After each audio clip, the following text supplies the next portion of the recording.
Gold hub తాకట్టులో ఉన్న బంగారాన్ని విడిపించి తిరిగి కొనబడను. For more details contact 8499938881.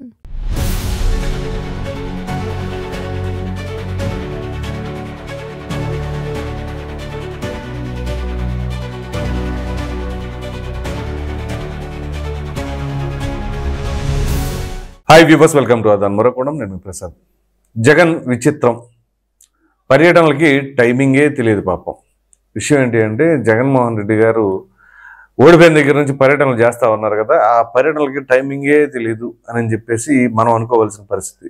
ఎందుకు ఏంటి అనేది తెలియజేస్తుంది. దానికంటే ముందుగా జగన్మోహన్ రెడ్డి గారి పర్యటనల పైన మీ అభిప్రాయం ఏంటి అనేది కామెంట్ సెక్షన్లో తప్పకుండా తెలియచేయండి. ఇక వివరాల్లోకి వెళ్ళినట్లయితే, మామూలుగా మనం సినిమాలో చూస్తూ ఉంటాం చూసారా, ఇప్పుడు కాదు 70s నుంచి ఏ మూవీల్లో చూసినా కానీ క్లైమాక్స్లో ఆ ఫైటు మొత్తం ఎపిసోడ్ అయిపోయిన తర్వాత పోలీసులు వస్తారు, వచ్చి ఎవరైనా అరెస్ట్ అంటారు. ఇక పోలీసులు వచ్చారంటే ఆ సినిమా అయిపోయిందని అర్థం. సో అది మన తెలుగు క్లైమాక్స్లో అట్లా ఉంటాయి అన్నమాట. అదే తరహాలో జగన్మోహన్ రెడ్డి గారి పర్యటనలు ఉంటాయా అని చెప్పేసి అనిపిస్తూ ఉంది.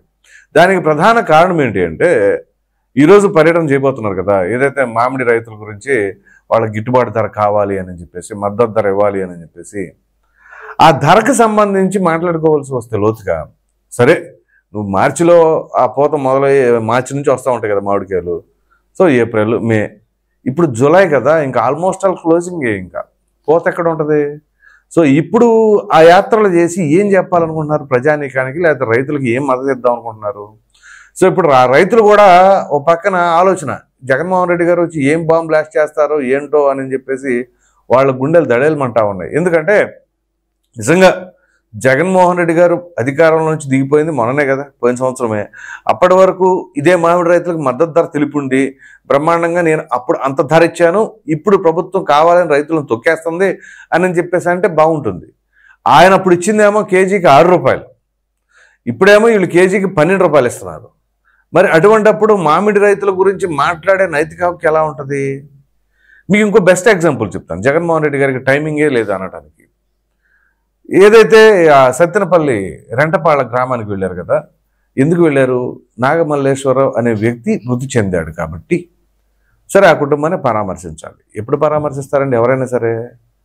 ఏదో దొంగల పడ్డ 6 నెలల కుక్కలు మరిగినాయి అంటారు చూసారా, ఆ తరహాలో అక్కడ ఆయన చనిపోయి సంవత్సరం జరిగి ఆ తర్వాత విగ్రహావిష్కరణ కార్యక్రమానికి పరామర్శనంటే దాన్ని పరామర్శ అంటారా, ఏమంటారు? ఇప్పుడు కాదండి, జగన్మోహన్ రెడ్డి గారి పర్యటన తొలి నుంచి చూసుకుంటే ఇదే పరిస్థితి. ఇప్పుడు రాజశేఖర రెడ్డి గారి మరణానంతరం ఎవరో కొంతమంది అభిమానులు మరణించారు. సరే, అందులో ఫేక్ డెత్స్ ఉన్నాయా, జెన్యూన్ డెత్స్ ఉన్నాయా, లేకపోతే రెండూ ఉన్నాయా, రీజన్ ఏదైనా జగన్మోహన్ రెడ్డి గారు అది ఒక కారణంగా చూపించి ఆయన చక్కగా ప్రజలకు దగ్గరగా ఉండాలి అని చెప్పేసి భావనలో ఉన్నారు. సరే, దాని పేరే ఓదార్పు యాత్ర. ఎంతకాలం చేశారు ఓదార్పు యాత్ర? అసలు రాజశేఖర రెడ్డి గారి ఇంట్లో ఎవరు కూడా ఆ విషయం రాజశేఖర రెడ్డి గారిని కూడా మర్చిపోయారు దాదాపుగా. అంటే ఏదో జయంతి వర్ధంతి మర్చిపోయారంటే దాని నా ఉద్దేశం అలాగని కాదు. ఆ మానసిక ఆవేదనలో నుంచి ఎంతో కొంత బయటపడ్డారు, వాళ్ళే బయటపడ్డారు. కానీ ఆ కుటుంబ సభ్యులు ఎవరెవరైతే ప్రాణాలు కోల్పోయారో ఆ కుటుంబ సభ్యులను పరామర్శించడానికి 3 సంవత్సరాలు 4 సంవత్సరాలు ఓదార్పు యాత్రలు చేశారు జగన్మోహన్ రెడ్డి గారు. సో అప్పట్లోనే చాలా విమర్శలు ఉన్నాయి, ఇదేంటి ఎప్పుడు ఓదార్పు ఏంటి అసలు, ఎప్పుడు రాజశేఖర రెడ్డి గారి మరణం 2009, ఈయన యాత్రలు ఎప్పుడు చేస్తా ఉన్నాడు? 2012, 13, 11 నుంచి జరుగుతూనే ఉన్నాయి ఈ యాత్రలు. ఇదేంద్రా నాయన అని చెప్పేసి అప్పట్లోనే విమర్శ వచ్చింది. సరే, ఏదో అప్పుడు ఆ సింపతి ఫ్యాక్టర్ అలా వర్కౌట్ అయ్యి ఏదో నడిచింది. దానివల్లనే కదా బలమైన ప్రతిపక్షం వచ్చింది 2014లో. సో దాని తర్వాత 2019లో ఇది.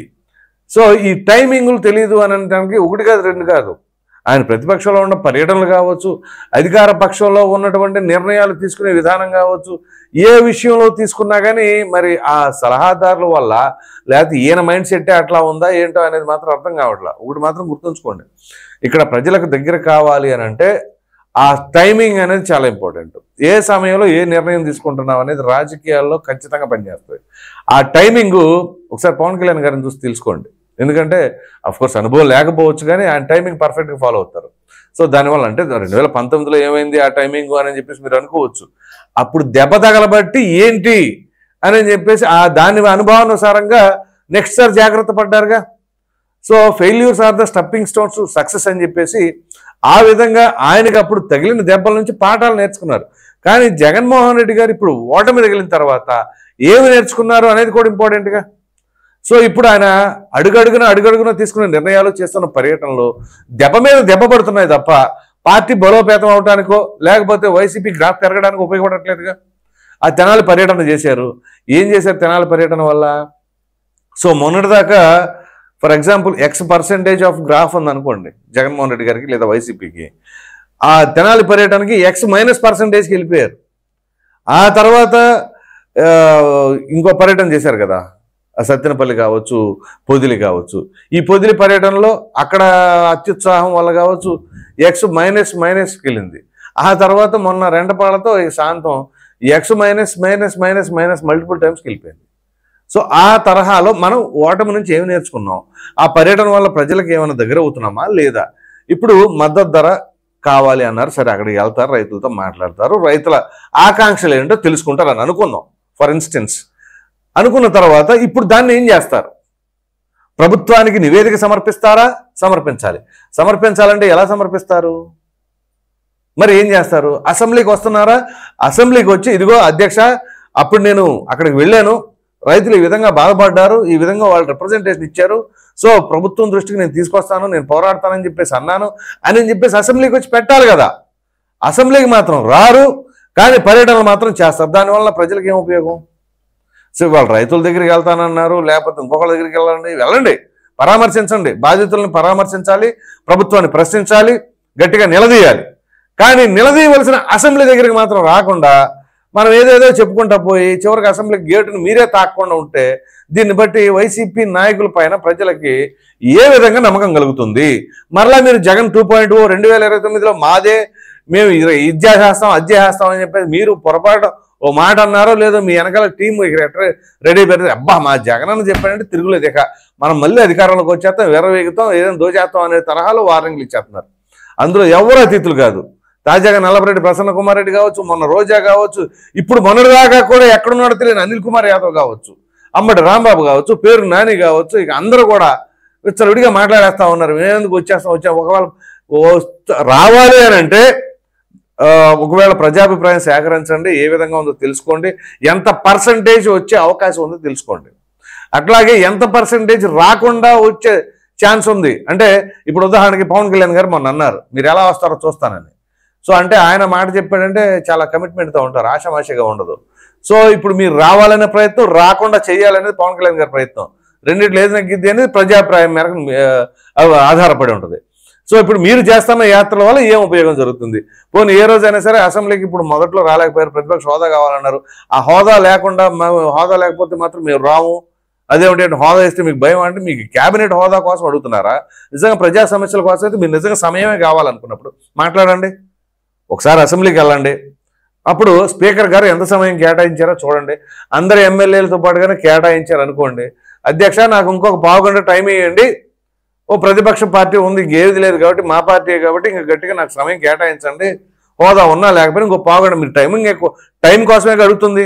సో ఆ టైం ఎప్పుడు వాళ్ళు ఇవ్వలేదు అనుకోండి, అప్పుడు ఆ ప్రభుత్వంలోని పెద్దల్ని మీరు ప్రజాక్షేత్రంలోకి వచ్చి నిలదీయండి, ఇదిగోండి నేను అందు గురించి ప్రతిపక్ష హోదా అడుగుతున్నానని చెప్పేసి. అసలు అక్కడికి వెళ్లకుండానే నాకు ఇది ఎవరో నాకు అది ఎవరో నాకు ప్రోటోకాల్ లేదని అంటే దీన్ని బట్టి ప్రజలు ప్రశ్నిస్తూ ఉన్నారు. మీరు పబ్లిక్ టాకులు చూడలేదా? చాలామంది ప్రజలు గట్టి కడుతున్నారు, ముందు అసెంబ్లీకి వెళ్ళి తర్వాత సంగతి తర్వాత చూద్దాం అంటున్నారు.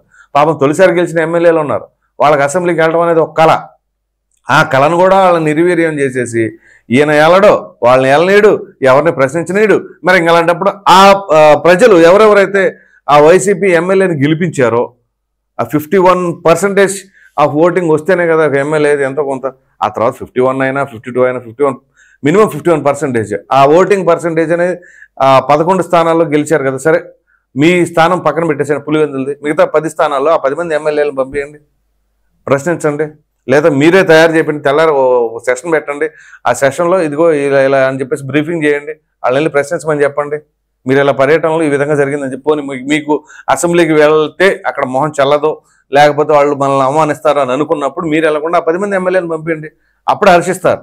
ఇదేం లేకుండా మనం అసెంబ్లీకి వెళ్ళాం, పర్యటనలు మాత్రం చేస్తాం, మేమేదో ప్రజలకు దగ్గర అవుతున్నాం మరలా వచ్చేస్తాం అని అంటే ప్రజలు వాస్తవానికి మీరు చెప్పిన మాటలు ఎంత దగ్గరగా ఉన్నాయి అనేది కూడా గమనిస్తూ ఉంటారు. సో ఓవరాల్గా ఇక్కడ మనం మాట్లాడుకోవాల్సి వస్తే జగన్మోహన్ రెడ్డి గారి పర్యటనలు అనేవి ఒక టైమింగ్ లేకుండా విచిత్రంగా పరిగణిస్తూ ఉన్నారు. మరి చూద్దాం ఇవాళ ఏం మాట్లాడతారు ఏంటి అనేది. పైగా ఈ విచిత్రం ఏంటి అంటే అపోతంతా అయిపోయిన తర్వాత మద్దతు ధర అంట. ఇది మరీ దారుణం అనమాట. సరే ఎనీహౌ చూద్దాం ఏం జరగబోతున్నది. ఈ వీడియో కనుక మీకు నచ్చినట్లు లైక్ చేయండి, షేర్ చేయండి. అదేవిధంగా జగన్మోహన్ రెడ్డి గారు విచిత్రం అనమాట. పర్యటనలకి అసలు టైమింగే ఉండదా అన్న దానిపైన మీ అభిప్రాయాన్ని కామెంట్ సెక్షన్లో తప్పకుండా తెలియచేయండి. Thank you.